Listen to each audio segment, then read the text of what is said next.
stated in the introduction, Mulan is being released through Disney Plus Premium, right? So real quickly before we go into that, because we like to do little top 5 lists, because me and him like to watch a lot of stuff. You know, we like to watch a lot of shows, a lot of movies. What we wanted to do on this one is the top 5 Disney, because it's Disney. But since Mulan was originally an animated movie, we're gonna do top 5 Disney animated films. Real quickly, as far as the newer ones go, I have kids, so I technically have an excuse to watch them. Don't know what Zeno's excuse will be if he's watched it. The excuse is I pay for Disney Plus, so I'm gonna watch it. That's a legitimately good reason. So, real quickly, I wrote mine down. Since Zeno didn't, I'm actually gonna cheat. You only need to do a top 5 because you got to do it off the top of the dome. I actually have a top 10 just because I've watched a lot of these movies. So I did a quick top 10. Also, maybe give you some ideas on what you want. I'm pretty sure you know exactly what your number 1 is, but maybe your other ones you're not so much. So real quickly, since we're not doing we're only doing animated movies. I do want to real quickly, if we were doing anything else, we were doing actual live action movies, these other movies would be included in this. But since it's only animated movies, but real quickly, I just wanted to point out, just so people can get an idea of the kind of movies I like. Incredible Journey, Homeward Bound, Incredible Journey. You know, Incredible Journey. Sassy, Chance, and Shadow. Oh, okay. Get lost? Yeah. Hocus Pocus. All right. Another Disney great. And then The Mighty Ducks. Oh, yeah. Yeah, so maybe in the future we'll do a top 5, live action Disney movies. Disney, even though a lot of the live action movies now used to be animated movies, so I feel like that's kind of cheating. Right. But anyways, live action, non-remakes. Okay. All right. Well, damn, very specific. Okay, cool. Live action, non-remakes, non-MCU. Okay. Wait, you include Disney? You included MCU and Disney? Oh yeah, parent company. They're raking dollars. They're separate entities, but anyway. All right, so number 10, Coco. Oh, okay. Love Coco. I had to make sure it was in there only because, like I said, one thing that we talked about last week, one thing that we'll talk about a lot is representation in the media. One thing that I love is my kids love that movie. I have videos of my kids singing the songs, and obviously me being Mexican American and the fact that a lot of that music is Mexican influenced or is straight Mexican music, right? Mm-hmm. It's something that I just love that movie. And also I've watched that. I now know the pain that my mom went through with me watching my number 1 movie over and over again, because my kids just love watching this movie over. But I also don't ever really get tired of the movie. I really like the movie. So anyways, number 9, James and the Giant Peach. I know that's not CGI, that's claymation, but I'm gonna include it. Yeah, it counts. Yeah, no, some people see that. I'm gonna be surprising some people with this one. That's why I have to make it a top 10, because I was gonna do it, James and the Giant Peach, and a lot of people don't remember that movie. That movie's actually pretty. If you watch it again, you'll realize how good it actually is. It's a really badass movie. I'll put it on my list. Okay, number 8, The Brave Little Toaster. Got me through some things. so Brave Little Toaster. I had to include one of the Toy Story movies. So number 7. Actually, it's number 4. And I was wondering why would Toy Story 4 be my favorite Toy Story movie? And I realized yesterday when we were watching it again for like the umpteenth time, I watched Toy Story 4 through the lens of a parent. But I watched the original Toy Story through the lens of me being a child. Mm.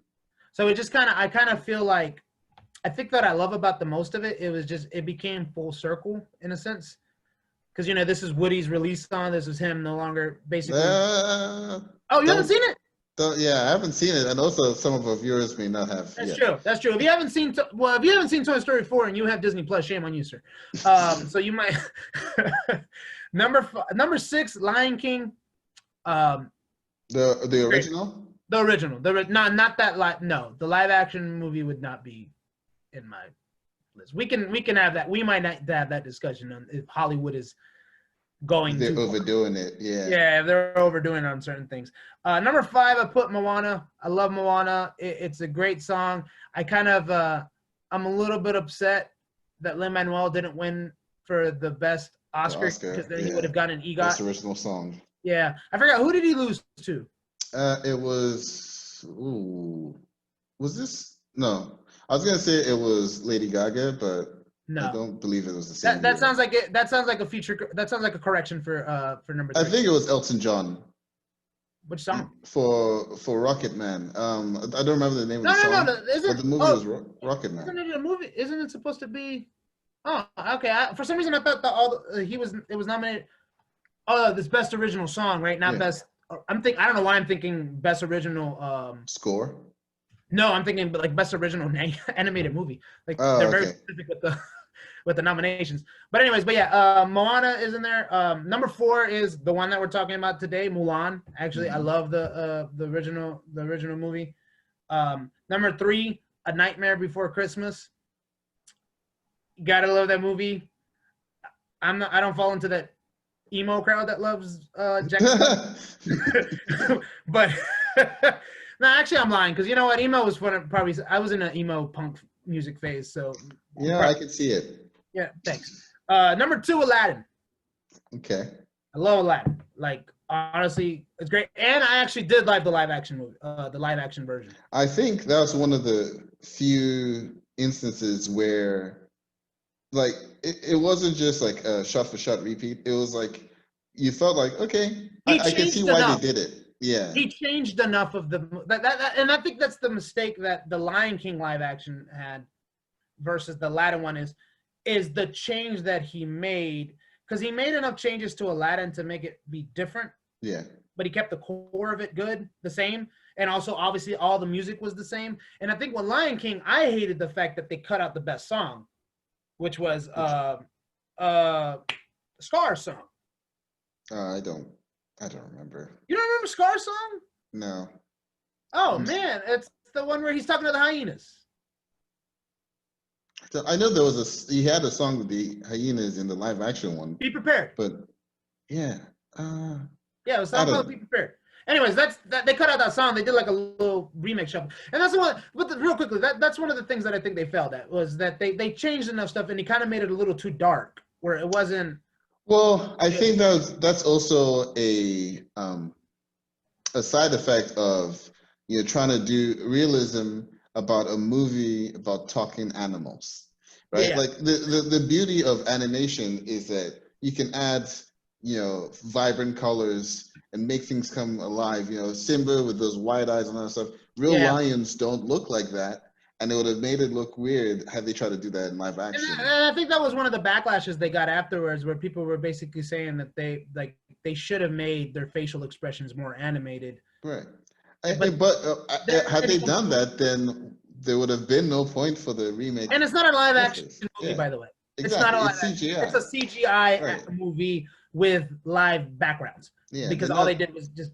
They're not pissing off Carol Baskin by putting a bunch of real lions out there. I get that, but still, I'm like, there's no reason. I just don't see a purpose for that movie to be remade. But then again, I honestly hated the idea of Aladdin being remade. Same thing with, I'll mention, I didn't like originally the idea of Mulan being remade. Like, when I heard this announcement that Mulan was going to be made into a live action, and not only that, but then they were also going to remove the music. And Mushu. I'm like, how do you have Mulan without "I'll make a man out of you" and and Mushu? Yeah. But then I saw the previews, and I was like, I'm gonna have to give this movie a chance because it looks pretty badass in the previews. Yeah. And then, but that's the same thing with Aladdin. Is like when I finally saw it, I was like, oh no! I was like, they just changed enough of it, but they still kept the same spirit, which I ended up. That's why I like that one. So that's why. But the animated movie is my number 2. Yeah, I was just gonna say one more thing before you moved on to with the rest of your list. I think the thing about Aladdin is it was also an Aladdin for a new generation. Mm-hmm. And they added enough in there about Jasmine being more empowered, and wanting to be, which I thought was a brilliant addition. That the father was more liberal too. Yes, exactly. So it spoke more to this generation than our time when we were kids. And that makes sense. Yeah, that's actually a great point. And then also one thing I would also say is that they also weren't step by step the same movie on the stuff that they kept the same. Yeah. Whereas it just seemed like, you know what I think it was with The Lion King? It felt like to us, the people who watched the original cartoon, it felt like bad editing because it just seemed like they inserted certain things. Like everything was step to step the same exact thing, and then all of a sudden you change this and it just looks different. It just was bad editing, but it was also like watching a bad cover band. Right? Damn. Like you've seen the greats do it, and they're like, hey, we are, the cover band for the Lion King. Yeah. And here's us just butchering what you love so much. So, but Jon Favreau did do a great job with the Jungle Book, though. Jungle Book was bad. I liked it. I liked the Jungle Book was really good. So, anyways, that's my number 2, and then my number 1, a Goofy movie. So, real quickly, I don't like that look you're giving me, sir. Real quickly, a Goofy movie. I watched that movie so many times that I'm not going to lie. There was one time I couldn't go to sleep, and I literally recited. And this wasn't when I was 25. This was when I was like 11, right? When I watched like before school or whatever. I literally recited the movie in my head from the beginning to the end. Wow. Yeah, that's how many times I watched that movie. I don't appreciate that look you gave me, sir, when I said that was my number 1. So no, because look, I actually like the Goofy movie quite a bit. I do wonder though, like of the Disney trio, right? Anyone who plays Kingdom Hearts to that trio, right? Mickey Mouse, Donald Duck, Donald Duck, and Goofy. How is it that Goofy is the one that smashed and had a kid?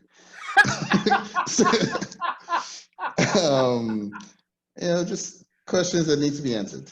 But I do like a Goofy movie. Well, the thing I always wondered with Goofy was when you see the show is he's a dog, and why is his pet a dog? Pluto, right? Yeah. And then also I want to know why Daffy can talk. Why Daffy talks? No, Donald. But Daisy talks completely like perfect, like normal. Yeah. Yeah. Oh, so I used to be able to do. Weird to me. I used to be able to do a really good Donald Duck, but I've lost it. Go for it, man.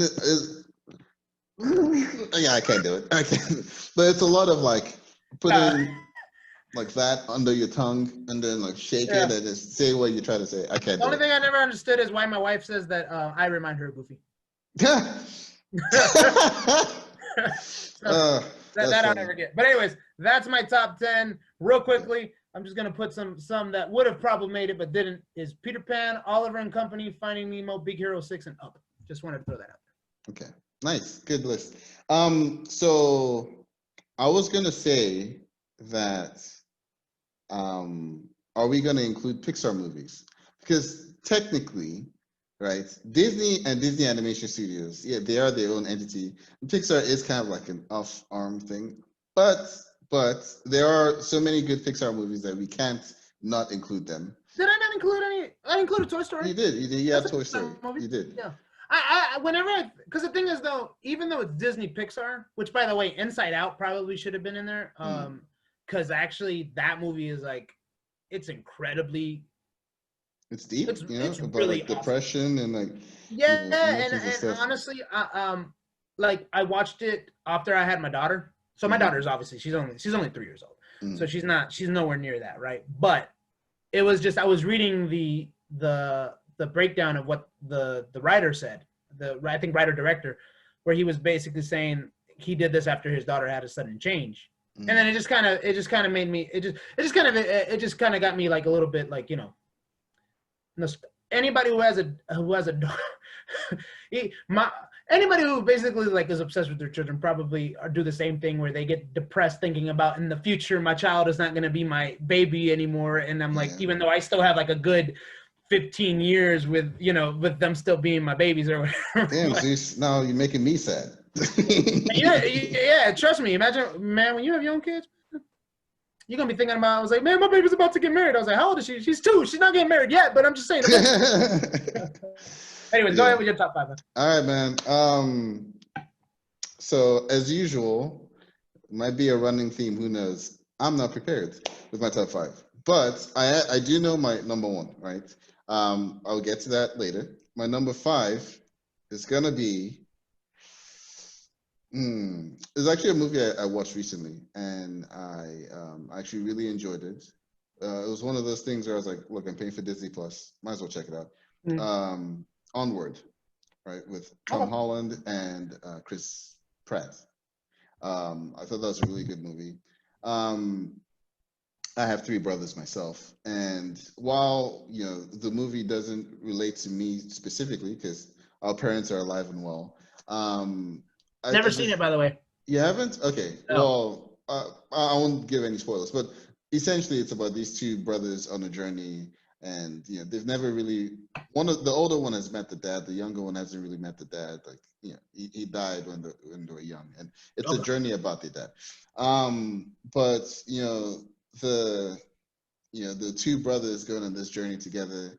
I don't know. It kind of spoke to me. I really enjoyed it. So that shot up high on my list of Disney movies very quickly. So I put that as my number 5. All right.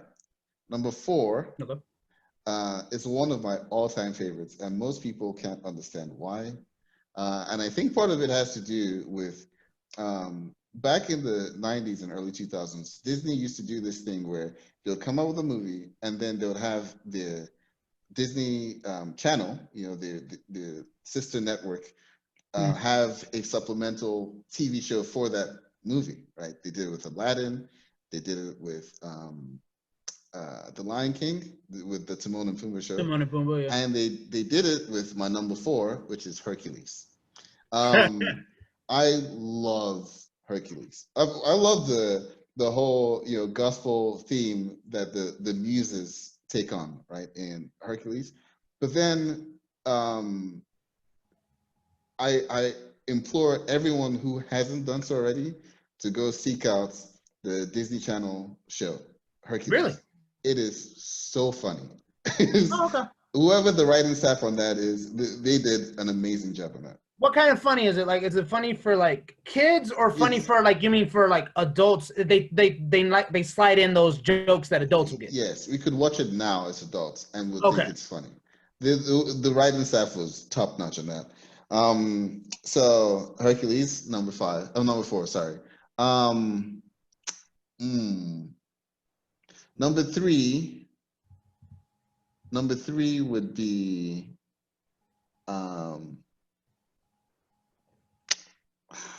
it's a bit of a cop out, but Aladdin. Okay. I do like Aladdin. Actually, I think the reason why I liked Aladdin so much, I liked the movie when it came out, but then they also had a video game tie-in, and then so then it was like reliving the movie over and over again, and the incomparable. I like the show. The show was pretty good. The show was pretty good. But also the incomparable Robin Williams as the genie. Yeah, of course. Yeah, Will Smith did a good job in the live action, version. And I think that was the biggest surprise to me was that he made it his own. Yes, he didn't try to replicate what Robin Williams exactly, did. And he just did it his own way. And then it just like basically what it is Robin Williams was Robin Williams as a genie, and Will Smith was Will Smith as genie, and it just exactly. I mean, you can't replicate Robin Williams as the genie, and I think Disney was better for it, even though they famously had their falling out, Disney and Robin Williams. But yeah, Aladdin, one of the all-time greats. Number 2, oh my God, I can't believe I almost forgot this one. Wreck-It Ralph 2. Yes. I almost want to put both 1 and 2 as a combined number 2, but I actually prefer the second one. Okay. The first one was fantastic, by the way. The second one was really poignant in its exploration of toxic relationships, right? And I mean, you could literally see. You've seen it, right? The second one. I've seen it, yeah. You could literally see Ralph become that toxic friend. Even though Ralph and Penelope, it's not a romantic relationship, right? Yeah. But he was like the toxic boyfriend, where it's like he started bringing the world around them down just because he couldn't fathom her being happy without him. Yeah. And I thought the way it manifested itself. And then I think that actually speaks perfectly to especially kids that would watch that movie is that's how some friendships end up being sometimes, And then it's just kind of basically I actually really did like Wreck-It Ralph. if I hadn't seen Big Hero 6, I probably would have included that under my also should have included, just because I really like Big Hero 6. I've only watched it one time. I need to watch it again, but yeah, Wreck-It Ralph was really good. I was surprised. So my best friend, he told me I should watch it. He was like, "You need to watch this movie." I was like, "Is it?" I was like, "Really? I was like, "Yeah, it doesn't look all that." No, he was like, "Trust me, you'll really like it." Plus, John C. Reilly is yeah, to me, great. I've always been a big fan of his. And then I didn't, and I think actually, so Sarah Silverman is kind of an acquired taste for some people, but her as the little kid was actually like she did a great job as that little kid. It was a sweet role that she did, and I think she kind of added a lot to it too. I would say this is probably the only role in which I liked her, and I absolutely loved her in this role. I thought she was great as Penelope. Yeah, and then of course that the right? Disney princess is talking. If you haven't seen Wreck-It Ralph, just go to YouTube and look up the Disney princess scene in Wreck-It Ralph. It's like it's the funniest thing, especially when the girl from Brave talks. Merida. She's the one from the other. She's from the other studio. Yeah. That's why I was like, should we count Pixar? So speaking of honorable mentions, we got to throw in Tangled. I like Tangled a lot. Yeah. Yes.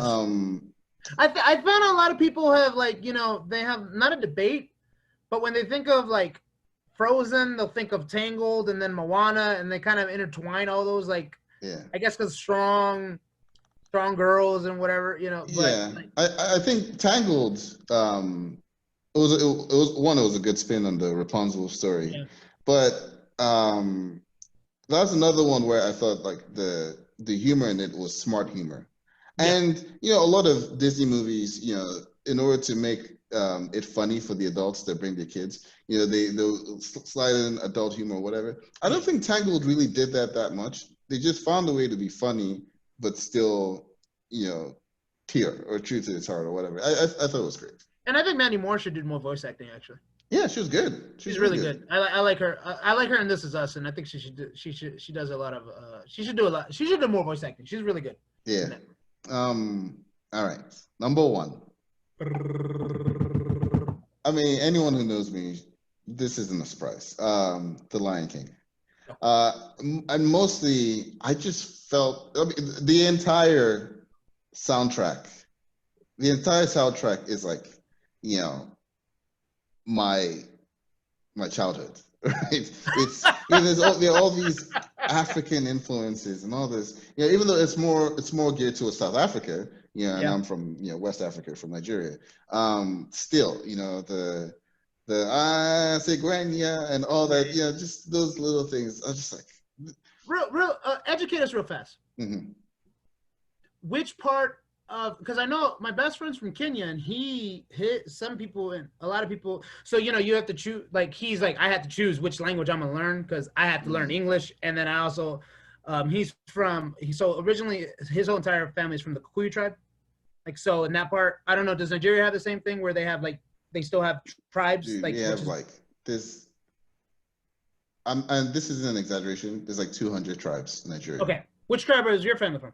So my dad is Isoko. Okay.